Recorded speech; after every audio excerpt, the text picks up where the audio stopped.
Salut les filles, aujourd'hui donc sans make-up, hein, juste un peu de brillant à lèvres et du mascara, vraiment nature, mais on est dimanche, j'avais envie de profiter un petit peu et j'avais pas envie de me maquiller, je sors pas en plus donc voilà, vous savez tout.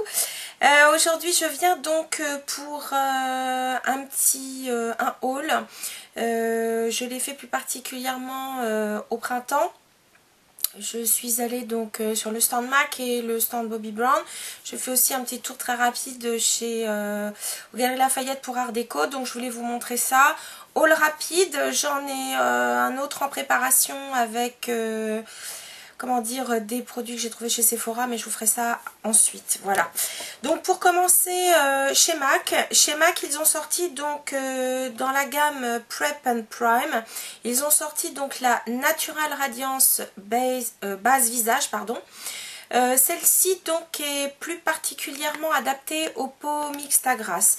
Donc l'autre Prep and Prime reste toujours d'actualité, mais donc elle est pour une peau mixte à sèche. Celle-ci donc est vraiment plus pour les peaux mixtes à grasse.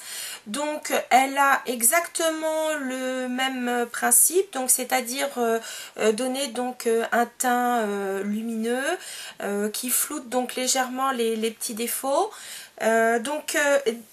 Par rapport à la Prep and Prime classique, la Prep and Prime classique fait 30 ml, celle-ci fait 50 ml. Donc c'est vrai qu'elle est un peu plus chère, mais bon, le contenant, c'est pas le double, mais presque. Donc, au niveau de la texture, donc voilà, j'en ai mis une petite... un petit poids là. Alors elle est contrairement, elle a une petite couleur légèrement jaune abricoté. La texture, comme vous pouvez le voir, est extrêmement fluide. Bon, l'autre aussi, hein. Mais c'est vrai que l'autre, quand on la met, elle laisse pas tout à fait le même fini. C'est vrai que elle a un côté, je dirais, qui paraît un tout petit peu plus siliconé. Celle-ci, elle est très fraîche. Vous voyez, elle pénètre très vite. Et elle laisse vraiment de la luminosité. Je ne sais pas si vous le voyez, Elle laisse la luminosité au teint. L'avantage, c'est qu'elle vous fait tenir donc le maquillage plus longtemps. Donc c'est vraiment une base de maquillage à mettre après sa crème de jour et donc avant son fond de teint ou sa poudre si on ne met que de la poudre. Voilà. Donc voilà pour la Prep and Prime Natural Radiance base visage. Ensuite, j'ai donc été chez Bobbi Brown et chez Bobbi Brown, j'avais déjà donc entendu beaucoup de bien de sa bébé crème. Alors elle, au lieu d'appeler ça un Blemish Balm, qui est donc le... Enfin, bébé, voilà ce que ça veut dire, Blemish Balm. Donc un baume un peu qui cache donc les imperfections, n'est-ce pas? Eh bien, elle a décidé que bébé, ça s'appellerait Beauty Balm. Donc un tantinet plus glamour. Est-ce que ça change grand chose? Écoutez, elle a vraiment formulé une bébé crème intéressante. Déjà, ce que je trouve bien, c'est qu'elle a une protection 35. Donc je trouve ça vraiment pas mal. Alors attention, cette bébé crème ne se substitue pas à votre crème de jour. Donc vous mettez toujours votre crème de jour et votre bébé crème ensuite. Alors, elle existe en 3 ou 4 teintes, je sais plus. Je sais qu'il y a la light, la fair, la médium.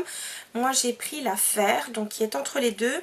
Et ce qui est bien, c'est que lorsque je l'ai essayé, pour le teint, parce que je l'ai déjà acheté depuis une bonne semaine. Oh oui, facile. Peut-être même un peu plus. Ce qui est bien, c'est que donc j'avais encore de bonnes couleurs et elle convenait très bien.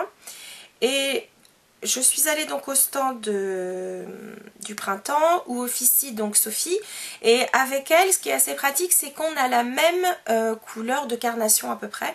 Donc ce qui est très bien, c'est que quand elle me conseille, elle ne peut que me trouver le produit qui me correspond parfaitement, parce que donc on a un peu la même couleur de carnation. Et donc elle qui n'avait pas de couleur quoi, qui était, on va dire, avec déjà sa tonalité d'automne-hiver, et ben écoutez, ça allait très bien. Regardez, je viens de la mettre sur la main, et voyez déjà, elles se font plutôt bien. Alors la texture, moi je l'ai trouvée vraiment sensationnelle, parce que Elle apporte, je trouve, un certain confort, sans être grasse du tout.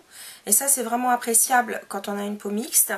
Elle donne de l'éclat, sans pour autant donner un fini nacré, pas du tout.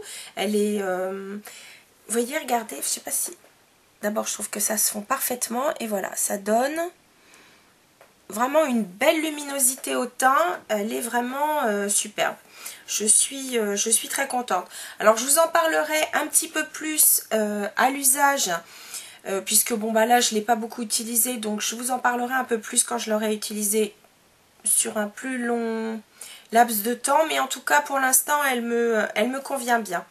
Ensuite... je ne sais plus comment s'appelle la collection. Bobbi Brown donc a sorti ce qu'elle appelle des Uber Nude. Donc elle a ressorti des teintes un peu, on va dire, nude, naturelles.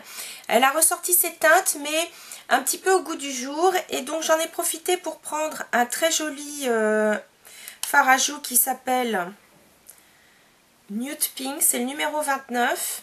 Alors vous voyez, comme ça, il peut paraître très clair. Et il est merveilleusement pigmenté, je n'en reviens pas. Bah voilà.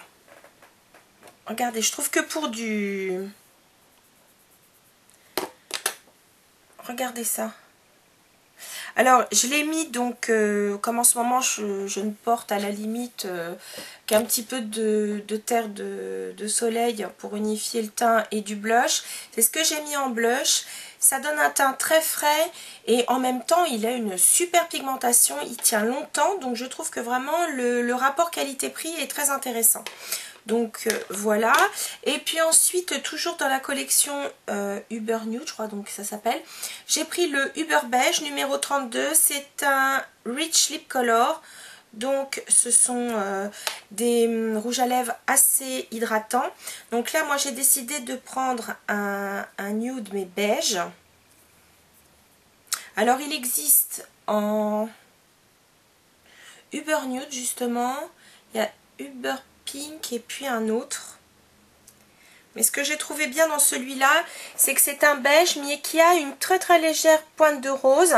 Donc ce qui est bien, c'est qu'au niveau des lèvres, il ne voulait... parce que vous savez, quand on prend des beiges trop clairs, le problème c'est que quand on a des lèvres qui sont, on va dire, pigmentées pas trop mal, je trouve que ça donne un côté un peu cireux qui n'est pas très très joli et qui ne met pas en valeur.